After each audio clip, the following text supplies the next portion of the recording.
Hello হ্যাঁ, hello, বলুন। Sir, আমার নাম বাক্কার। বলছি স্যার, আমি আপনাকে দিয়া বিজ্ঞাপনটা দেখো, এটা কি সত্যি? হ্যাঁ, এটা একদমই সত্যি। বলছি স্যার, আমি বিদেশ যাব, আমাকে কি কি করতে হবে? আচ্ছা, ঠিক আছে। আপনি এক কাজ করুন, 30,000 টাকা আর আপনার ডকুমেন্টসগুলো রেডি করুন। আমরা আপনাদের বাড়ি ঠিক চলে আসবো। আচ্ছা ঠিক আছে, আমি এখন রাখছি, বাড়ি গিয়ে ব্যাপারটা জানাই গা।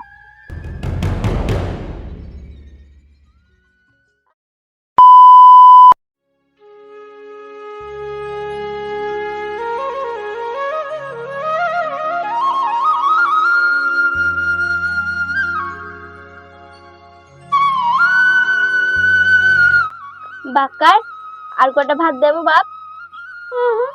না মা, আর দিও না, আমার পেট ভরে গেছে। নে নে, আর কটা নে। না না মা, আর দিও না।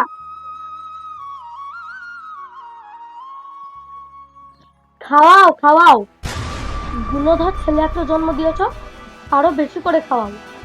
এত বড় ছেলে হয়ে গেছে, হাতে কোনো কাজ নেই, কাম নেই, ইনকাম নেই, রোজগার নেই, সারাদিন রাস্তা রাস্তায় ঘুরে ঘুরে বেড়াবে, আর বাড়ি এসে বাপের অন্ন ধ্বংস করবে।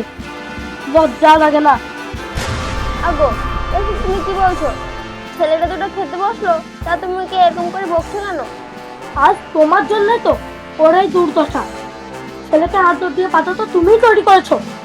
যত সব। খাওয়াও খাওয়াও, আরো বেশি করে খাওয়াও, আর আমি এই বুড়ো বয়সে খেতে মরি।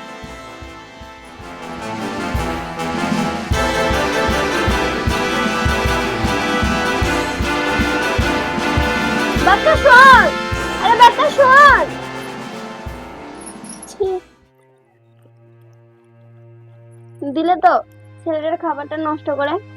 আগো, ছেলেটা সবেমাত্র এমএ পাস করলো, ও তো কাজের সন্ধান করছে, তাহলে তুমি ওর সাথে এমন করে ব্যবহার করছো কেন? আগো কবিতা, তুমি তো দেখতেই পাচ্ছ আমাদের সংসারের অবস্থা। ওপর থেকে এখনকার দিনকাল একদমই ভালো নয়। কখন জানি ছেলে বউ নিয়ে বাড়ি চলে আসবে, তাই আমিও ভালোর জন্যই বলি। সে আমি সবই বুঝলাম, ও তো চেষ্টা করছে একটা ইনকামের জন্য, যদি না হয় তাহলে ওই বা কি করবে বলো? হ্যাঁ গো, কাছে সেরকম টাকাও নেই যে ছেলেকে একটা ছোটখাটো ব্যবসা খুলে দেবো। ছেলেকে পড়াশোনা করাতে গিয়ে সব শেষ হয়ে গেছে। আচ্ছা শোনো, তুমি তো চিন্তা করো না, সব ঠিক হয়ে যাবে। তুমি গিয়ে গোসলে সেরে নাও, দিয়ে খাবারটা খেয়ে নাও, বেলা চলে যাচ্ছে। হ্যাঁ, যাই যাই। আচ্ছা, বাক্কা আর খাবার খেয়েছিল তো? হ্যাঁ খেয়েছে, খাওয়া হয়ে গেছিল, আর তুমি সেই টাইমে এসে ওকে বকতে লাগলে। কি আর করবো বলো, ছেলের জন্য শুয়ে আর ঘুম হয় না। তা তো বটেই, কিন্তু কি করবে বলো, কপালে যেটা আছে সেটাই হবে। তুমি তেল সাবানটা নিয়ে এসে দাও, আমি গোসলটা করে আসি। আর হ্যাঁ, সে কোথায় আর যাবে, নিশ্চয়ই ওই পাড়ায় চায়ের দোকানে গিয়ে আড্ডা দিবে।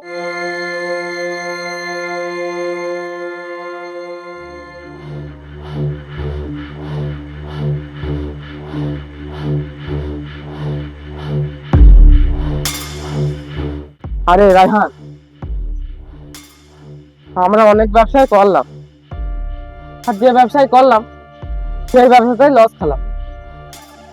তা আমার মনে একটা প্ল্যান এসেছে, এবার হয় লাখ নয় 60। আচ্ছা, বল দেখি তোর নতুন প্ল্যানটা কি? ও তোকে শুনতে হবে না, বলো বলো বলো।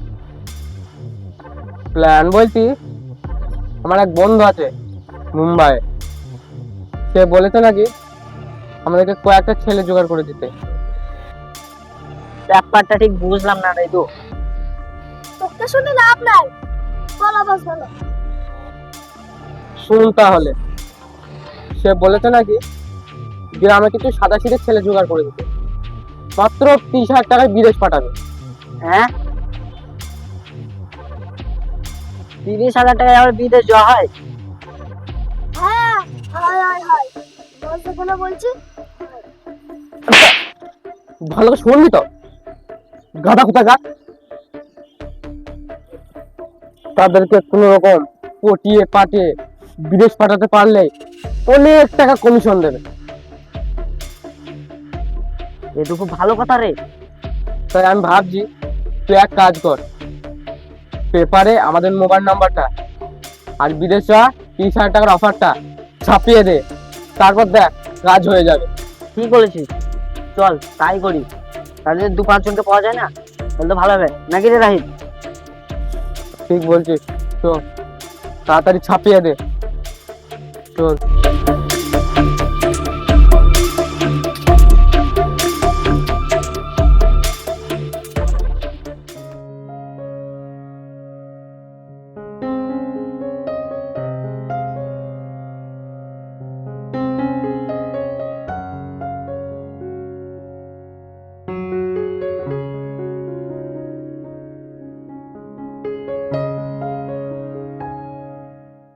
এই নে চা। এই নে রিয়াজ, চা খা।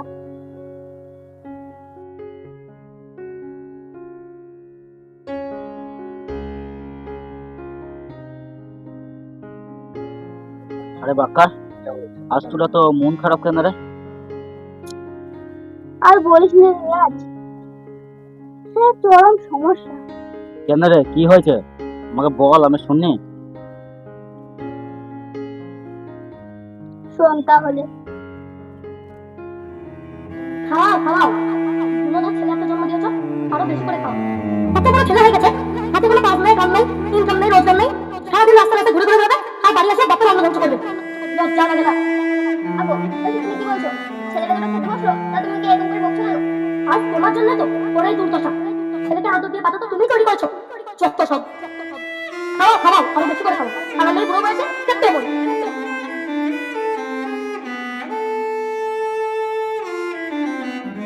বাকা শোন, আরে বাকা শোন।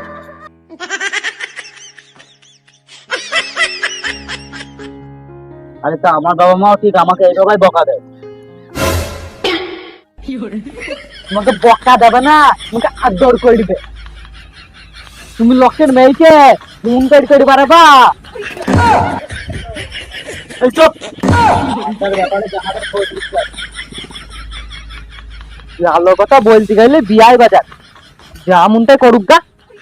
এই তোরা থাম তো, বলছিলা না আজকে পেপারটা কইলে? দাঁড়া যাই। এনে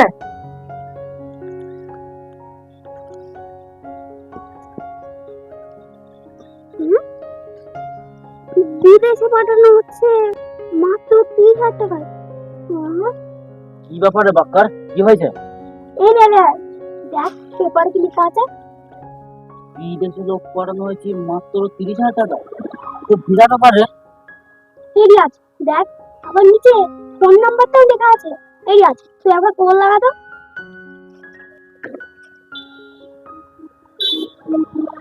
এই রিয়াজ আমাকে দে।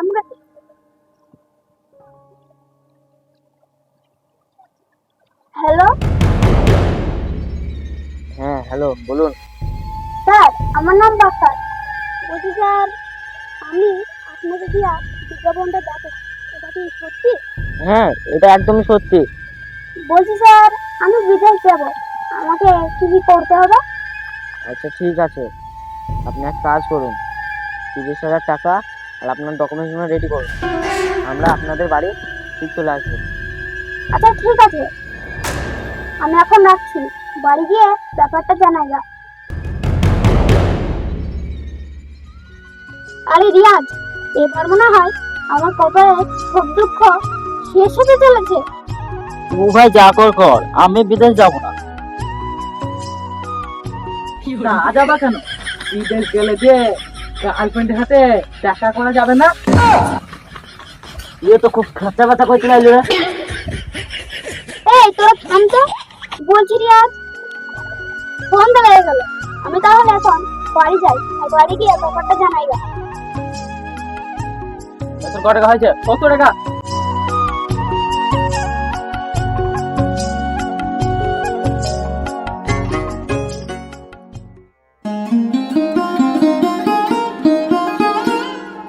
আরে বাক্কার, তুই যেটা বলছিস সেটা আমি সবই বুঝতে পারছি। দেখ তোর আব্বা কি বলে। আব্বা, আমি জানি তুমি আমার পেছনে অনেক টাকা খরচা করেছো। এইবার শেষবারের মতো একটা সুযোগ আমাকে দাও আপা। আমি বিদেশ গিয়ে তোমার কষ্ট সব আমি দূর করে দেব। আরে বাক্কার, আমি সবই বুঝতে পারছি তোর কথা, কিন্তু তুই বলছিস 30,000 টাকার জন্য, আর আমার কাছে এখন 30টা নয় আনে। তাহলে আমি তোর এত টাকা কোথা থেকে দেবো বল? আগো বাক্কারের আব্বা, আমার হাতে দুটো সোনার বালা আছে, তুমি সেই দুটো বন্ধক দিয়ে এসো, তাহলে তারা অনেক টাকা দেবে। তাই বলে তুমি তোমার শেষ সম্বলটুকু এভাবে বন্ধক দিয়ে দিবে? তা হোক, ওটা তো শুধু শুধু ঘরে পড়ে থাকে, ওটা বন্ধক দিয়ে যদি কাজে লাগে তাহলে লাগুক। লাগো, সেটা হয় না, আমি অন্য কোথাও ব্যবস্থা করে নেব। আগো শোনো, তোমাকে কোথাও ব্যবস্থা করতে হবে না, কয়েকদিনে তো ব্যাপার। বাক্কা যখন মাইনে পাবে তখন না হলে ছাড়িয়ে নেব। আচ্ছা ঠিক আছে, যেটা ভালো বোঝো সেটাই করো। আচ্ছা শোনো, তুমি ওগুলো নিয়ে গিয়ে বন্ধক দিয়ে এসো। আর বাক্কার, তুই ওনাদেরকে ফোন করে ডাক, ওনাদের সাথে কথা বলতে হবে। আচ্ছা মা, বেশ, আমি ওনাদেরকে ফোন করে রাখছি।